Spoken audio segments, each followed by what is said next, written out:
Bonjour, vous écoutez Decade for Change, le podcast. Aujourd'hui, notre monde fait face à des défis sans précédent. Le réchauffement climatique, l'effondrement de la biodiversité, la croissance des divisions et des inégalités au sein de nos sociétés. Pour relever ces défis, 2020-2030 doit être la décennie de l'action. 10 ans pour transformer les bonnes volontés en résultats à la hauteur des enjeux. C'est la responsabilité de chacun. Mais comment faire ? Decade for Change, le podcast, part à la rencontre de celles et ceux qui ne se contentent pas du diagnostic et des déclarations d'intention. De celles et ceux qui déploient des solutions concrètes pour accélérer la transformation de nos modèles, pour les rendre durables. Aujourd'hui, Charles Nicolas reçoit Léa Falco, membre du collectif Pour un réveil écologique. Ce collectif réunit des étudiants et des jeunes diplômés de grandes écoles, Polytechnique, HEC, Sciences Po, Centrale, École normale supérieure, les Mines, AgroParisTech ou encore Paris 1 Panthéon-Sorbonne. Ils ont publié en 2018 un manifeste signé à ce jour par plus de 32 000 étudiants dans lequel ils énoncent une nouvelle donne. Ces étudiants privilégieront désormais des employeurs en accord avec leurs convictions écologiques. Bonjour Léa Falco. Bonjour. Le collectif Pour un réveil écologique, ce sont plus de 30 000 étudiants d'universités et de grandes écoles et des jeunes diplômés qui revendiquent leur ferme volonté d'aligner leurs choix professionnels avec leur conscience écologique. C'est un véritable rapport de force que vous souhaitez créer ou inverser ? Alors, c'est un genre de rapport de force, mais j'appellerais plutôt ça une pression.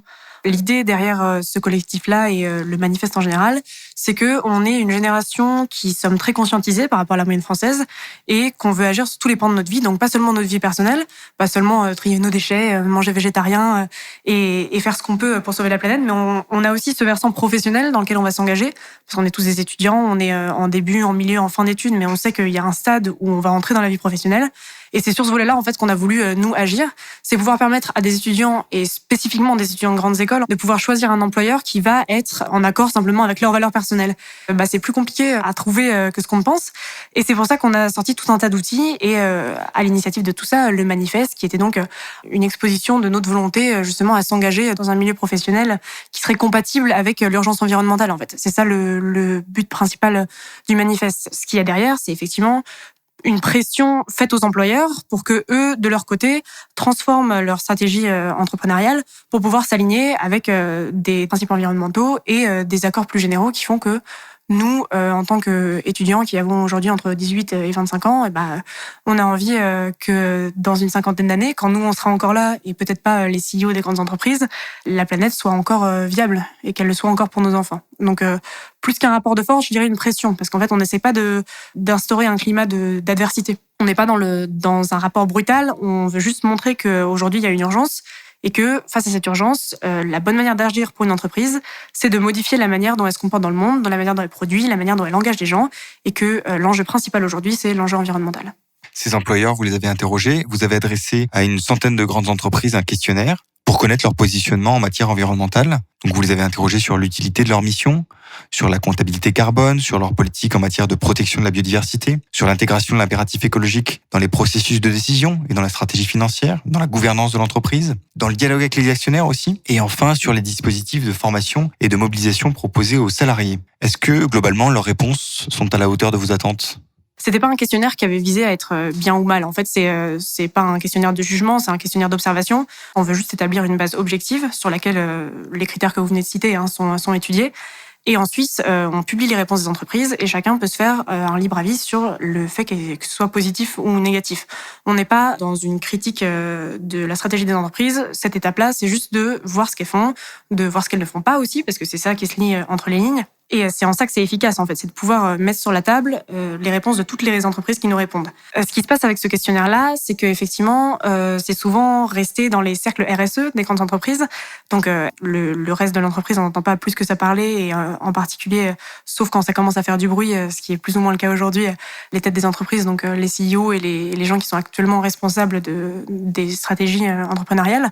Mais ça reste souvent coincé dans ces cercles RSE. Et ça, c'est assez observable par le fait que nous, on leur demande du concret, en fait. On leur demande de l'action. Souvent, quand vous regardez les réponses des entreprises dans la partie qu'on appelle Questions and Answers, donc Q&A du site, il y a des questions qui sont pas répondues parce qu'ils ont simplement pas les moyens de le faire.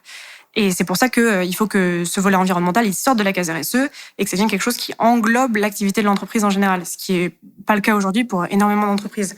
On les interroge aussi sur, alors quand je parle de concret, je parle d'actions véritables et pas simplement de mesures, pas simplement de vérifications, pas simplement de jolis mots qui peuvent exposer.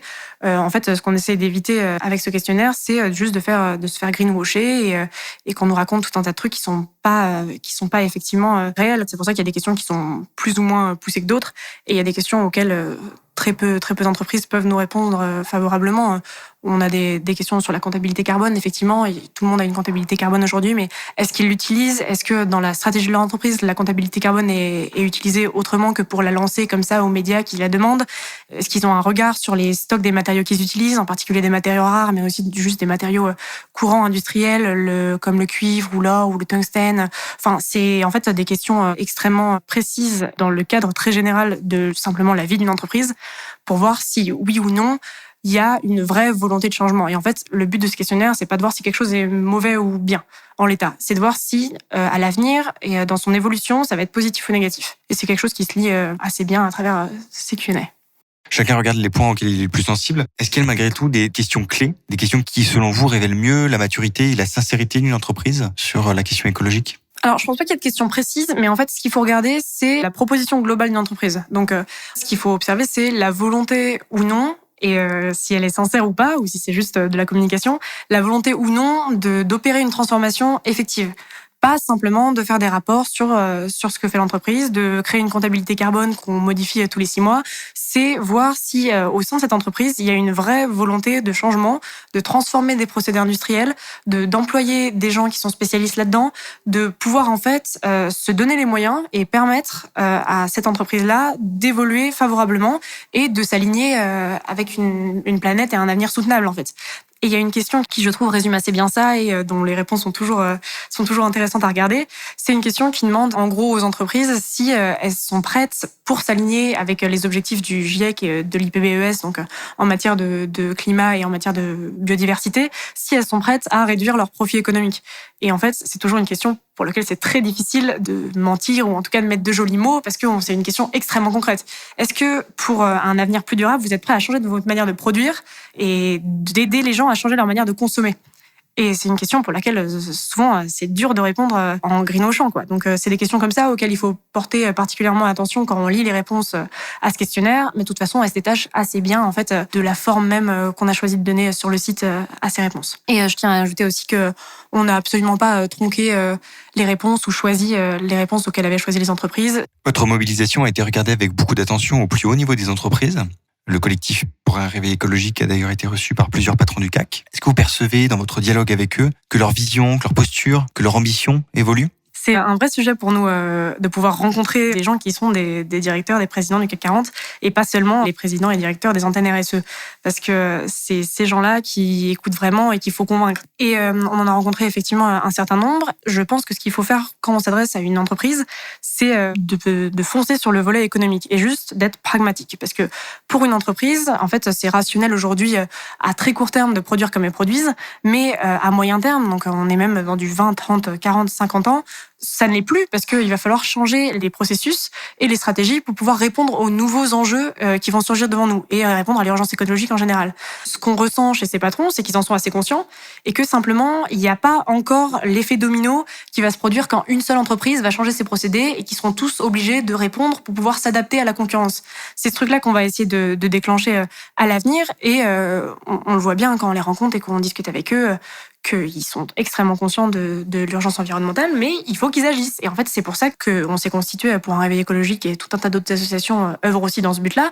Mais c'est qu'il faut leur faire peur, il faut leur mettre la pression et il faut leur dire que s'ils continuent comme ça, les étudiants de grandes écoles, et c'est là que ça devient intéressant pour un réveil écologique d'être un collectif en fait d'étudiants de grandes écoles, les étudiants de grandes écoles qui sont leurs cadres actuels et leurs futurs cadres ne vont plus venir travailler chez eux. Et ils ont plus cette main-d'œuvre dont ils ont extrêmement besoin parce que c'est des gens qui ont le même parcours que nous, en fait, finalement, qui se retrouvent aujourd'hui PDG de Total ou d'Engie ou de toutes les entreprises du CAC 40. C'est des gens qui peuvent entendre ce qu'on a à leur dire et qui, de toute façon, à terme, devront l'entendre. Donc, cette entreprise de pression et de forcing et en fait de d'essayer de leur faire peur, elle fonctionne effectivement. Et ils nous le disent quand on les rencontre, qu'ils ont du mal à recruter et que c'est quelque chose qui commence à vraiment arriver, que sur le marché du travail, des jeunes diplômés refusent d'aller travailler dans des entreprises avec lesquelles ils ne se sentent pas idéologiquement en accord. Si les jeunes diplômés acceptent de rejoindre ces entreprises, c'est pas nécessairement avec la conviction que l'alignement entre leur conscience et leur métier sera immédiat.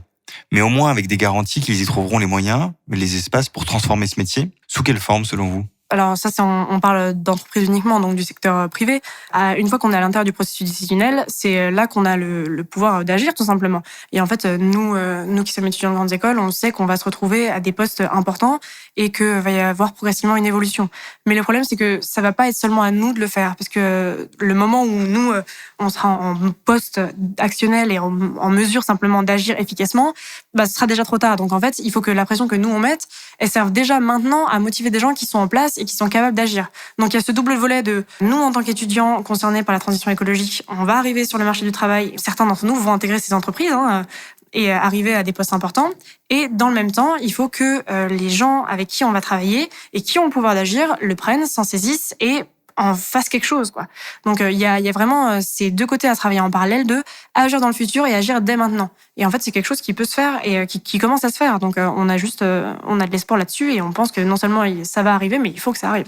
Et alors à l'inverse, si les jeunes générations qui entrent aujourd'hui sur le marché du travail décident de ne plus rejoindre ces grands groupes, est-ce que ça n'emporte pas une forme de risque ? Si la réponse à l'urgence écologique exige que les modèles des entreprises se transforment, est-ce qu'elles peuvent vraiment le faire si elles n'ont pas les plus alertes et les plus conscients dans leur système ? Alors, nous, pour un réveil écologique, on dissuade personne d'aller travailler dans n'importe quelle entreprise. Ce qu'on dit simplement aux jeunes qui veulent travailler dans ces grandes entreprises, si tel est leur choix, parce qu'il y a un certain nombre de jeunes aussi qui veulent travailler dans des TPE, PME, dans des associations, dans des ONG, dans tout un tas d'autres acteurs de la transformation écologique et de la transition. Mais ce qu'on leur dit, en fait, c'est très simple. C'est si vous voulez travailler au sein de ces grandes entreprises, vous pouvez lire nos questions-réponses, vous pouvez suivre tout un tas de chiffres et d'arguments qu'on vous donne. Et en fait, vous évaluez quelle entreprise au sein du secteur dans lequel vous voulez travailler est la plus avancée. Et en fait, c'est l'effet de domino dont je vous parlais tout à l'heure. C'est ça qui va fonctionner. C'est qu'un jour, il y aura suffisamment de jeunes actifs qui seront conscients, qui seront volontaires et qui auront envie de changer les choses à l'intérieur d'une seule entreprise. Et cette entreprise-là, elle va transformer son mode d'action, elle va transformer sa stratégie, et ça va nécessairement se répercuter sur les autres. Parce que dans un milieu de concurrence, les autres entreprises vont se dire, tiens, celle-là marche mieux que moi, comment ça se fait ? Elle est les plus adaptée à court et moyen terme, et surtout à long terme aux futurs enjeux de notre monde à nous. Comment ça se fait ? Et en fait, c'est à ce moment-là que va y avoir un jeu de miroir, et les autres entreprises vont lire la stratégie de l'entreprise qui a réussi à se démarquer, et elles vont progressivement toutes basculer vers un modèle de transition écologique. Donc voilà, c'est une vraie question. Si vous voulez travailler dans une de ces grandes entreprises, étudiez laquelle est la plus susceptible de basculer rapidement. Et c'est simplement ça qu'on leur dit, c'est qu'il faut pouvoir jouer sur ce volet de vous êtes important pour les entreprises, elles veulent vous recruter, vous avez les moyens de les mettre en concurrence entre elles pour vous avoir, et donc aller vers celle qui est la plus vertueuse ou qui a les moyens de devenir la plus vertueuse.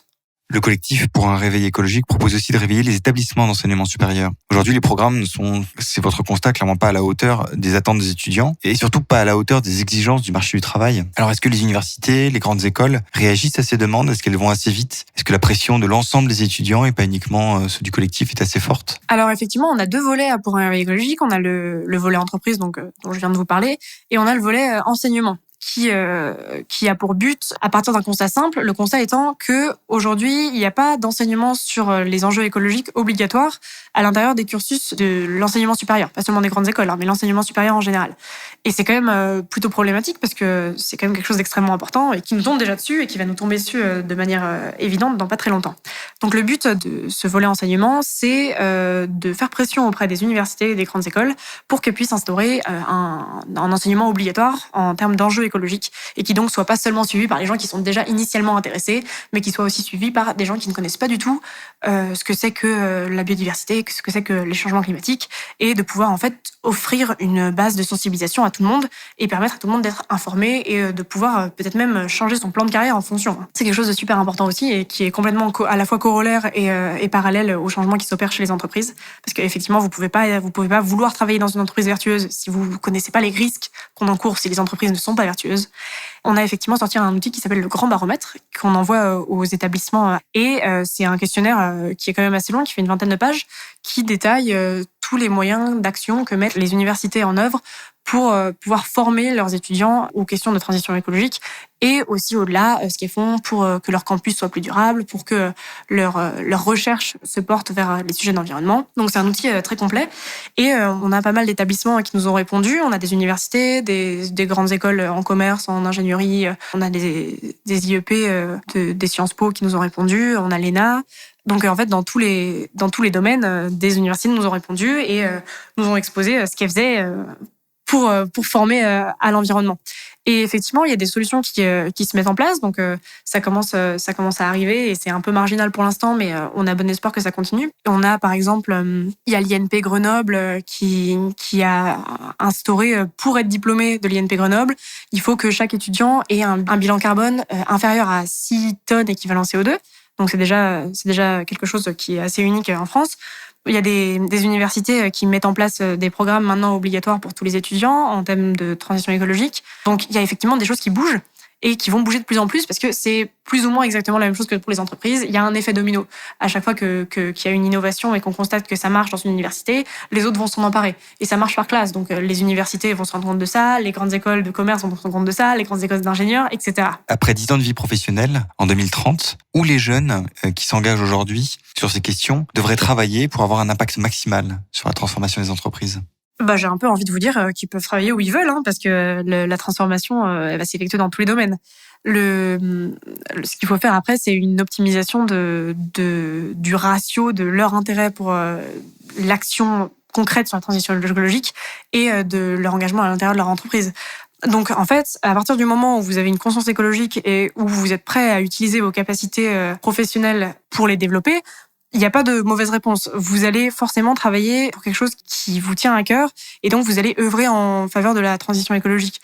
Le but de Pour un réveil écologique, c'est pas d'imposer une doctrine ou de vous dire vous devez travailler là, sinon vous serez inutile et vous ferez partie du problème. Non, à partir du moment où vous avez des convictions écologiques, vous faites partie de la solution et vous pouvez les appliquer partout. Après, c'est à vous de décider si vous voulez les utiliser dans une entreprise qui fait déjà des efforts et qui pourrait faire pencher toutes les autres, ou si vous voulez plutôt partir dans une entreprise qui n'en fait pas encore, en vous disant peut-être que je peux être utile de l'intérieur. Il y a autant de manières de faire basculer les entreprises que de gens qui sont prêts à s'engager au sein de ces entreprises. Donc en fait, pour les changements systémiques dont on a besoin dans nos sociétés, il faut qu'on ait des gens qui soient conscientisés et qui aient une volonté d'agir dans absolument tous les secteurs. Donc, vous pouvez travailler n'importe où à partir du moment où vous essayez aussi fort que vous pouvez, dans la limite de vos moyens, de changer la face du monde et de participer à la transition écologique. Merci Léa Falco.